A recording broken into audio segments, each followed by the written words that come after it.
এখন ইউটিউব খুললেই বা স্পটিফাই খুললেই বা যে কোনো কিছু খুললেই আপনি হাজার হাজার এরকম অডিও স্টোরি চ্যানেল পেয়ে যাবেন। লিটারেচারের একটা শ্রেণীগত চিহ্ন যদি থেকে থাকে, সেটা কিছুটা অন্তত মানে সুপারফিশিয়ালি হটিয়ে দিতে পেরেছে এই ফর্মটা।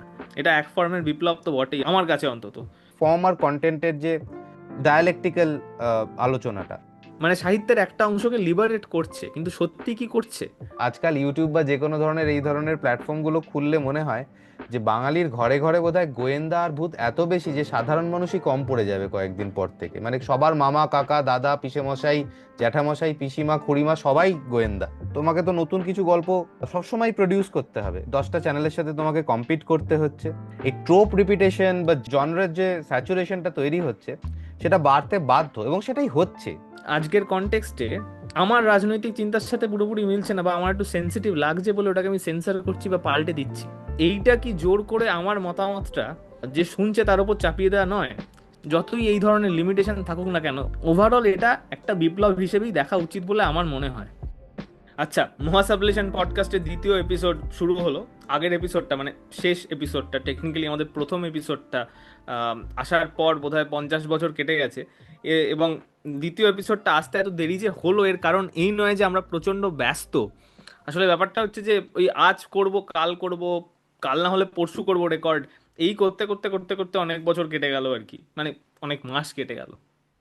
এবং পরশু না করলে পরের সপ্তাহ বা পরের বছর তো নিশ্চয়ই করব। তো এইরকম করে করে সময়টা চলে গেল। তবে আমার মনে হয় সেটা আমাদের ক্রিয়েটিভ প্রসেসেরই একটা পার্ট। তো যাকগে, আজকে আমরা আলোচনা করছি অডিও স্টোরিজ নিয়ে, মানে স্পেসিফিক্যালি বাংলা অডিও স্টোরিজ। তো যারা ধরুন রেগুলারলি ইউটিউব বা স্পটিফাই বা যে কোনো ধরনের মিউজিক প্ল্যাটফর্মে গান টান বা অন্য কিছু শোনেন, তারা নিশ্চয়ই বাংলা অডিও স্টোরিজও শুনেছেন। অন্তত আমরা তো শুনেইছি। এবং এটা এখন চারিদিকে সর্বত্র। একটা ইন্টারেস্টিং ব্যাপার হচ্ছে যে আমরা যখন ছোটবেলায়, মানে আমাদের রেগুলার যারা দর্শক আছেন তারা জানেন যে আমরা সেই ছেলেবেলা থেকেই অনেক বইপত্র নাড়াঘাটা করার চেষ্টা করে আসছি।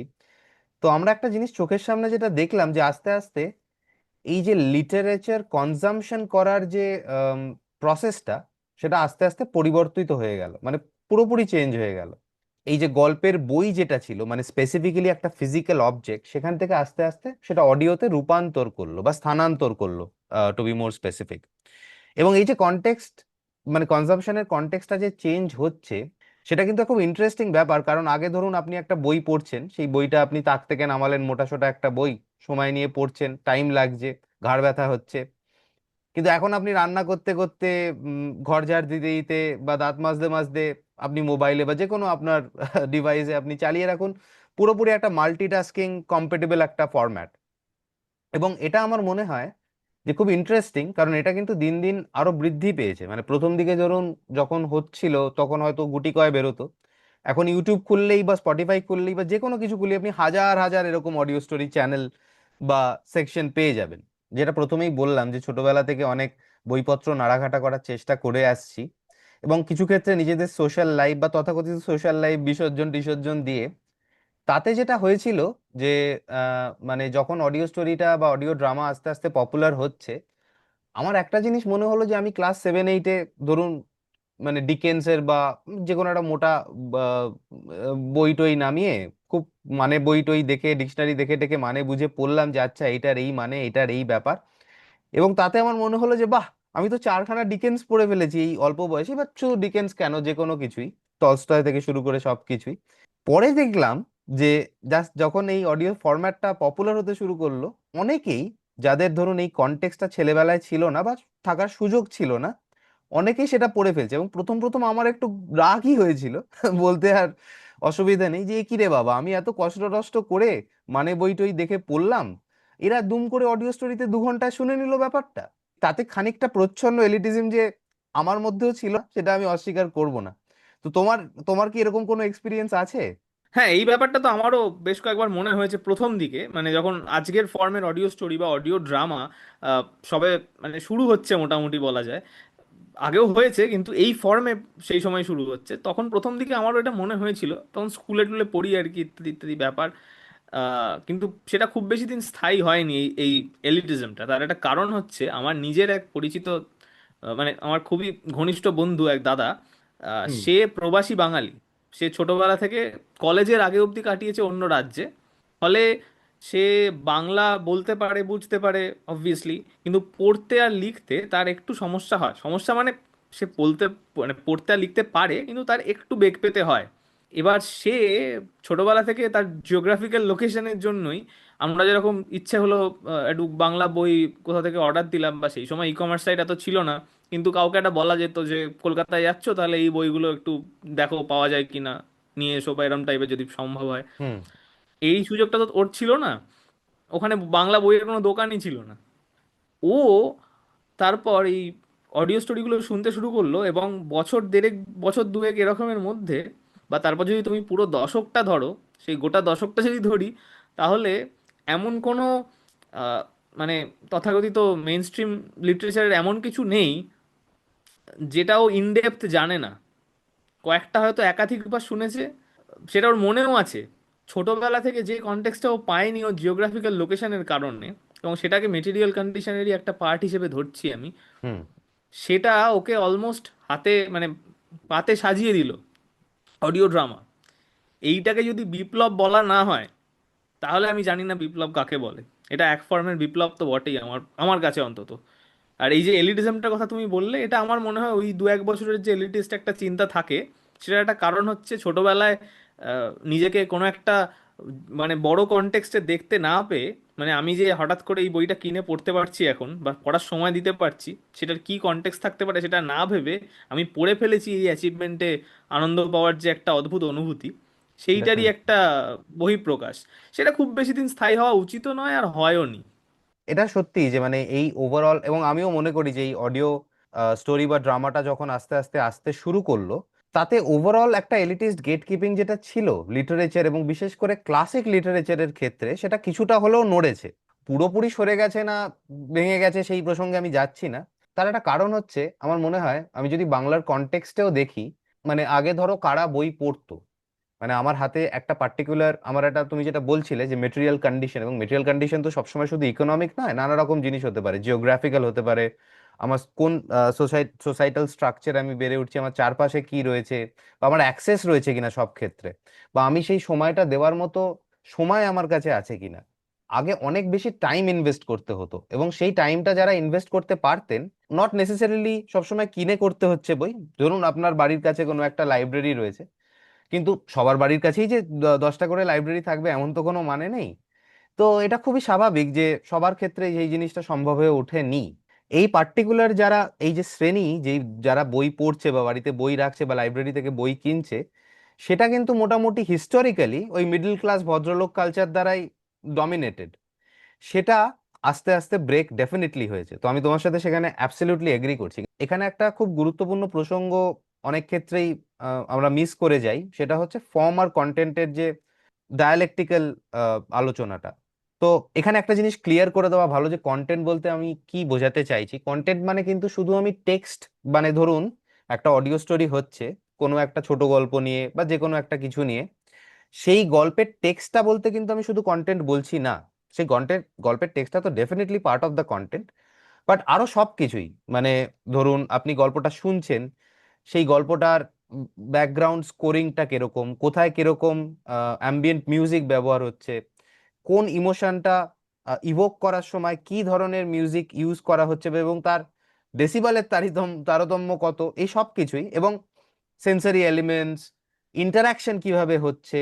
এমনকি যখন গল্পটা লেখা হয়েছে, এমনকি শুধু গল্পটা লেখাই নয়, যখন গল্পটা অডিওতে রূপান্তর করা হচ্ছে বা মানে অ্যাডাপ্ট করা হচ্ছে, তখন সেই গল্পটা সেই সময়ের বা সেই সমাজের কন্ট্রাডিকশন গুলোকে তুলে ধরছে কিনা, বা ধরলেও কিভাবে ধরছে, প্রত্যেকটা জিনিসই কিন্তু কন্টেন্টেরই পার্ট।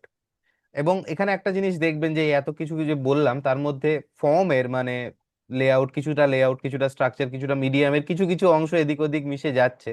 তার কারণ এই যে ফর্ম বনাম কন্টেন্ট, বা ফর্ম বনাম কন্টেন্ট অ্যাকচুয়ালি বলা উচিত নেই, ফর্ম আর কন্টেন্টের যে আপাত দৃষ্টিতে মানে সহাবস্থান, এটা তো এমন নয় যে দুটো সম্পূর্ণ আলাদা দুটো জায়গায় দাঁড়িয়ে থাকে। এই দুটোই কিন্তু মোটামুটি একসাথে চলে, এবং মানে স্বাভাবিকভাবেই তাই মিলিয়ে মিশিয়েই বললাম আর কি।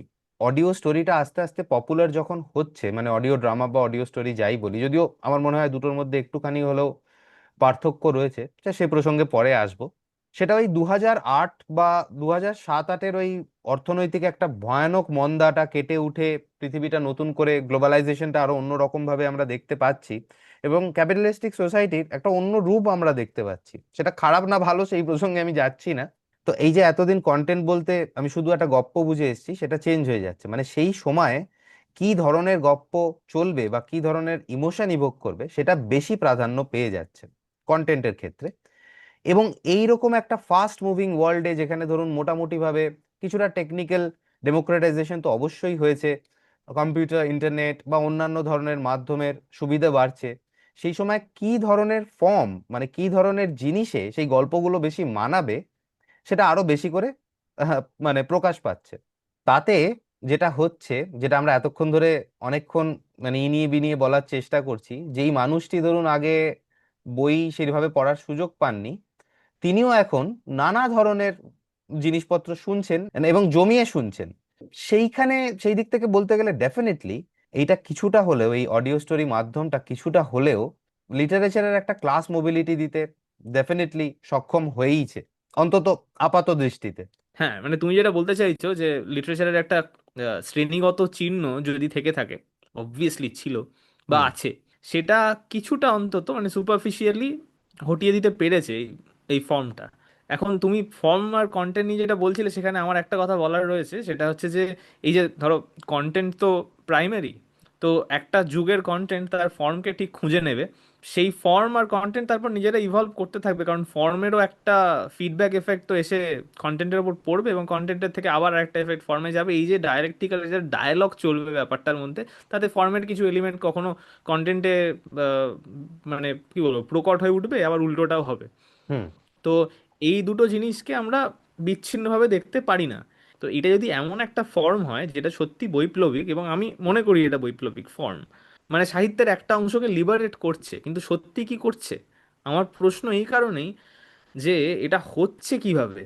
এটা তো কয়েকজনকে করতে হচ্ছে, ধরো একটা টিমকে রেকর্ড করতে হচ্ছে, স্ক্রিপ্টটা লিখতে হচ্ছে ঠিক করে, কোথায় কোন মিউজিকটা হবে সেইটা মানে বসাতে হচ্ছে। তার মানে তুমি যে আরেকটা কথা বললে, কোথায় কোন ইমোশনকে ইভোক করা হবে, একটা উপন্যাসের কোন জায়গায় কোন ইমোশনাল কনটেক্সট সেট করা উচিত, মানে একটা গোটা সাউন্ডস্কেপ তৈরি করে সেটা আমি ডিসাইড করে দিচ্ছি। তাতে তো যে সেই কাজটা করছে, ধরা যাক আমি, আমার পলিটিক্যাল বা ধরো একোনমিক বায়াস তাতে ঢুকে যেতে বাধ্য। 28টা সাউন্ড এলিমেন্ট হতে পারে, তার মধ্যে যে 15টা আমি চুজ করছি সেটা আমার চিন্তাভাবনার ফসল, যেটা আমার এতদিনের সোশিও কালচারাল লার্নিংয়ের ফসল, যেটা স্রেফ ডিরেক্ট লেখক কিংবা এডিটারের সঙ্গে পাঠকের একটা ডায়ালেকটিক্যাল যাত্রা ছিল, সেটার মাঝখানে একজন মিডিয়েটরও তো ঢুকছে। ফলে আরও অনেকগুলো, আমি বলতে চাইছি আরো অনেকগুলো কালচারাল ভ্যারিয়েবল ইন্ট্রোডিউস হচ্ছে। এটা আপাত দৃষ্টিতে খুব একটা সমস্যার ব্যাপার হয়তো নয়। ধরো আমি হার্ড টাইমস পড়ছি, সেটা শুনলেও পুঁজিবাদ আসার পরে ইন্ডাস্ট্রিয়াল সোসাইটিতে কি কি পরিবর্তন হচ্ছে বা ইত্যাদি, তার কন্ট্রাডিকশনগুলো আমার শুনলেও কানে বাজবে, আমি যখন পড়ছি তখনও আমার চোখে পড়বে সেটা। কিন্তু একটা জিনিস তুমি ভেবে দেখো, এরকম অনেক ক্ষেত্রে হাজার একটা চ্যানেল তো তৈরি হয়েছে, এবং সেগুলোকে আমি খুব অ্যাডমায়ার করি। সারাদিন তুমিও জানো যে আমি অন্য কোনো মানে বাড়ির কাজ করতে করতে, ঘর ঝাঁট দিতে দিতে কিংবা দাঁত মাজতে মাজতে সত্যি অডিও স্টোরি শুনে থাকি বা অডিও ড্রামা। আমি নিজে খেয়াল করেছি এরকম দেখা যায়, কোনো একটা বাক্য বা কোনো একটা আহ, চরিত্রের কোনো একটা ডায়ালগ, সেটা আজকের কনটেক্সটে আমার রাজনৈতিক চিন্তার সাথে পুরোপুরি মিলছে না, বা আমার একটু সেন্সিটিভ লাগছে বলে ওটাকে আমি সেন্সর করছি বা পাল্টে দিচ্ছি, হুম। পুরো শব্দ পাল্টে দিচ্ছি। এই কেস তো হয়। এইটা কি জোর করে আমার মতামতটা যে শুনছে তার উপর চাপিয়ে দেওয়া নয়? সে শুনছে, সে ভাবছে যে আমি অমুক গল্পটা শুনছি, তার সেই বিশ্বাস বা সময় দেওয়ার যে একটা বিশ্বাস আর কি, সময় দেওয়ার জন্য যে ট্রাস্ট করছে আমাকে, সেটা ব্যবহার করে আমার মতামত তার উপর জোর করে চাপিয়ে দেওয়া হচ্ছে না? সেক্ষেত্রে একই সাথে আমি লিবারেট করছি বটে সাহিত্যকে, আবার সাহিত্যতে বায়াসের একটা নতুন লেয়ার চাপিয়ে দিচ্ছি। এইটা একটা সমস্যা, এটা আমার যেটা মনে হলো। আর দ্বিতীয় আরেকটা কথা এই প্রসঙ্গেই বলবো, যে ধরো এই তন্ত্রমন্ত্র, ভূত প্রেত আর গোয়েন্দা, এর ওপর যে কত অডিও স্টোরি রোজ তৈরি হচ্ছে, এবং অনেক ক্ষেত্রে এগুলোর ট্রোপ, এগুলোর ক্লাইম্যাক্স, ক্লাইম্যাক্স যদি নাও থাকে, বা এমন কিছু কিছু ক্ষেত্রে দেখেছি কিছু ভালো প্রচেষ্টা রয়েছে যেখানে ক্লোজারটা ঠিক মানে বেশ ইন্টারেস্টিং ক্লোজার, তোমাকে একটু ভাবতে বাধ্য করছে, কিন্তু বেশিরভাগ ক্ষেত্রেই এক গল্প, এক ধাঁচের ব্যাপার, হ্যাঁ, বারবার রিপিট হয়েই চলেছে রোজ, কিন্তু সেগুলোতে ভিউ আসছে প্রচুর। সবচেয়ে মুশকিলের ব্যাপার হচ্ছে এই রিপিটেশনের জন্যই নতুন গল্প যেন লেখা হচ্ছে, ফর্মকে কেটার করার জন্য কন্টেন্ট নিজেকে পাল্টাচ্ছে, যেখানে উল্টোটা হওয়ার কথা, ফলে একটা অদ্ভুত রিপ্রোডাকশন অফ রিপ্রোডাকশন হয়েই চলেছে। এক্স্যাক্টলি। এইটা এইটা তোমার কি মনে হয় না যে এটা এই পুরো মাধ্যমটার অথবা যে ভিত্তির ওপর মাধ্যমটা দাঁড়িয়ে আছে, যে অর্থনৈতিক ভিত্তির ওপর মাধ্যমটা দাঁড়িয়ে আছে, তোমার কি মনে হয় না যে এটা একটা মানে এই নতুন মাধ্যমটার একটা সিরিয়াস সীমাবদ্ধতা? হ্যাঁ, মানে সীমাবদ্ধতা তো বটেই। এবং তুমি যে বললে আদেও লিবারেট করছে কিনা, টু সাম এক্সটেন্ট তো ডেফিনেটলি করছে, কিন্তু তার নানা রকম ক্যাভিয়েটস কিন্তু আস্তে আস্তে আমরা দেখতে পাচ্ছি। তো আমি যে যে দুটো তুমি বললে, সেই দুটো প্রধান সমস্যা বলেই আমার মনে হয়। যেটা তুমি বললে যে ফর্মের জন্যে কন্টেন্টকে ইভলভ করতে হচ্ছে, এবং সেটা খুবই অদ্ভুত, make sense in a way. তার কারণটা হচ্ছে যে দেখো, যেটা হাজার হাজার চ্যানেল, তাতে হাজার হাজার গল্প, রোজ লোকে গল্প শুনছে। এবার যদি রোজ লোকে কাজ করতে করতে, ঘর ঝাড় দিতে দিতে, রান্না করতে করতে গল্প শুনে, কতগুলো আর গল্প থাকবে? আর কতই বা ক্লাসিক্স আছে, বা কতই বা গল্প লেখা হয়েছে? তো তোমাকে তো নতুন কিছু গল্প সবসময় প্রডিউস করতে হবে, এবং এই প্রোডাকশনটা অনেক ক্ষেত্রেই তোমার হাতে টাইম থাকবে না। আরো 10টা চ্যানেলের সাথে তোমাকে কম্পিট করতে হচ্ছে। তুমি ভাবছো যে এবার কিছু ক্ষেত্রে যদি তোমার, এবং তুমি যে টিম এই কাজগুলো করছে, তাদের যদি কিছুটা হলেও অর্থনৈতিক নির্ভরতা থাকে, তাদের তো ডেফিনেটলি রেগুলার আপডেট করেই যেতে হবে অ্যালগোরিদমের চক্করে। এবং সেই ক্ষেত্রে এই ট্রোপ রিপিটেশন বা জনরের যে স্যাচুরেশনটা তৈরি হচ্ছে, সেটা বাড়তে বাধ্য, এবং সেটাই হচ্ছে। এটা নিয়ে কোনো মানে সন্দেহ আমার মনে অন্তত নেই। তো কাজেই আমরা যেটা এতক্ষণ ধরে আলোচনা করছি যে লিবারেট করেছে কি করেনি, হ্যাঁ ডেফিনেটলি কিছুটা লিবারেট করলেও পুরোপুরি কালচারাল বা সামাজিক যে স্ট্রাকচারের শিফটটা, সেটা কিন্তু আদপেই হয়নি, মানে অন্তত পুরোটা তো হয়ইনি। তার হুম। মানে যে ক্লাস মোবিলিটি, যেটা এতক্ষণ ধরে আমরা বলছি, লিটারেচারের ক্লাস মোবিলিটি আসলেও সেটা সাস্টেন্ড হচ্ছে না। সেটা একটা অলমোস্ট সেলফ ইটিং মেকানিজম, বা অলমোস্ট সেই একই চক্করে পড়ে যাচ্ছে, এবং বারবার সেই জাঁতা কলে পুরো ব্যাপারটা। আবার খারাপ গল্প, খারাপ গল্প থেকে চারটে ভালো গল্প, চারটে ভালো গল্প থেকে আরো কমে একটা ভালো গল্প, এরকমই হয়ে চলেছে। এই যে উপর উপর চেঞ্জগুলো আমরা দেখতে পাচ্ছি, সেগুলো ডেফিনেটলি প্রশংসনীয়, কিন্তু দ্যাট ইজ নট এনাফ। মানে টু চেঞ্জ ওভারঅল থিং, বা সোসাইটাল স্ট্রাকচারের চেঞ্জ না হলে, মানে ব্যাপারটা ধরুন আমি একটা বইয়ের তাক বানাবো, ঠিক আছে? এবার বইয়ের তাকে উপরে আমি খুব সুন্দর করে বার্নিশ টার্নিশ করে দারুণ সব জিনিসপত্র দিয়ে সাজালাম, এদিকে আমার বইয়ের তাকের চারটে পায়ে একেবারে মানে ঘুণ ধরা কাঠে নড়বড়ে। তো তাহলে আমি উপরটা যতই ভালো ভালো বই দিয়ে, দামি বই দিয়ে বা রং চং করি, তলাটা যদি নড়বড়ে হয়, বা আমার ভিত্তিটা যদি গোলমেলে হয়, তাহলে তো উপরটা একদিন ভেঙে পড়ে যাবে, এবং সব শুদ্ধ ভেঙে পড়বে। আর ভেঙে না পড়লেও আস্তে আস্তে বসে যাবে। তো আমার মনে হয় যে সেই সেম জিনিস এখানেও দেখছি। তো আমি ওভার ক্রিটিসাইজ করছি না, এবং এটাকে খারাপও বলছি না। মানে অডিও স্টোরি খারাপ না, ফর্মের গোলমাল আছে না, কন্টেন্ট কেন চেঞ্জ হচ্ছে না, আরো ভালো কন্টেন্ট কেন বেরিয়ে আসছে না, এইরকম ভাবে মানে কাটাছেঁড়া না করে, বৃহত্তর সামাজিক যে কনটেক্সটটা আছে সেটা বোঝা উচিত। এবং কি কি চেঞ্জে এই জিনিসটা আদৌ সাস্টেনেবল হবে, বা এই চেঞ্জটা আদৌ সাস্টেনেবল হবে, যেটা আপাত দৃষ্টিতে মনে হচ্ছে, সেইটা নিয়ে আমাদের বোধহয় একটু ভেবে টেবে দেখা উচিত। হুম। হ্যাঁ, এটার সাথে আমি পুরোপুরি এগ্রি করছি। ধরো তুমি একটা বাড়ি বানাচ্ছো, তার বুনিয়াদটা যদি মোটামুটি ঠিক না থাকে, তাহলে তার উপর যে ইমারতটা তুলবে তাতে তো কিছু গোলযোগ থাকবেই, যদিও এটা একটা রূপক, এবং রূপকের সীমাবদ্ধতা আছে আমি সেটা জানি। ফলে এটাকে কোনো ফর্মুলা হিসেবে দেখার দরকার নেই। কোনো একটা জিনিস আমি যেটা প্রোডাক্ট দেখতে পাচ্ছি বাজারে, তার ইউজ ভ্যালু আর তার এক্সচেঞ্জ ভ্যালু, এই দুটোর যে ডায়ালেকটিকটা, তাতে কোন জিনিসটা বেশি প্রাধান্য পাচ্ছে, তাতে যদি এক্সচেঞ্জ ভ্যালু প্রাধান্য পায়, আর সেই ট্রেন্ডটাকে যদি আমার ক্রিটিসাইজ করার কোনোদিন দম না থাকে, ক্রিটিসাইজ বা ইভেন বোঝার দম না থাকে, আর যারা বারবার খালি গোয়েন্দা গল্পের একটার পর একটা গোয়েন্দা গল্প অডিও স্টোরি বানিয়ে চলেছে, একঘেয়ে জিনিস করে যাচ্ছে, তাদেরকেই দোষ দিতেই থাকি যে কেন এত ভূতের গল্প ভাই, তাও এত খাজা ভূতের গল্প কেন ভাই। আমার নিজের একটা সোসাইটাল কন্ট্রাডিকশনকে অবজার্ভ করার বা বোঝার ক্ষমতা নেই বলে আমি দুনিয়ার লোককে দোষ দিয়ে বেড়াচ্ছি, এটা কোনো কাজের কথা ডেফিনেটলি। নয়। ফলে একটা জিনিস আমার যেটা মনে হয়, অডিও স্টোরি বা অডিও ড্রামা বিশেষ করে, তারা যতই এডিট টেবিলে কাটছাঁট করুক না কেন, তাতে যতই তাদের ব্যক্তিগত প্যাসিভ বায়াস ঢুকে পড়ুক না কেন, বা তাতে কি বলবো, যতই এই ধরনের লিমিটেশন থাকুক না কেন, ওভার স্যাচুরেশন ইত্যাদি ইত্যাদি, ওভারঅল এটা একটা বিপ্লব হিসেবেই দেখা উচিত বলে আমার মনে হয়। অবভিয়াসলি দেখা উচিত, কিন্তু উইথ ইটস লিমিটেশনস। 2008-এর ইকোনমিক ক্র্যাশের পরবর্তীকালে যখন আবার পুঁজিবাদ ঘুরে দাঁড়াচ্ছে, সেই সময় তৈরি হওয়া নতুন ফর্ম, বলা যেতে পারে পুরোনো কন্টেন্ট যতটা ইভলভ করছে আজকের দুনিয়ার মতো করে, সেটা কোন ফর্মে ভালো করে প্রকাশ পেতে পারে, সেইটা বুঝতে গেলে অডিও স্টোরি ব্যাপারটাকে বিপ্লব হিসেবেই দেখা উচিত।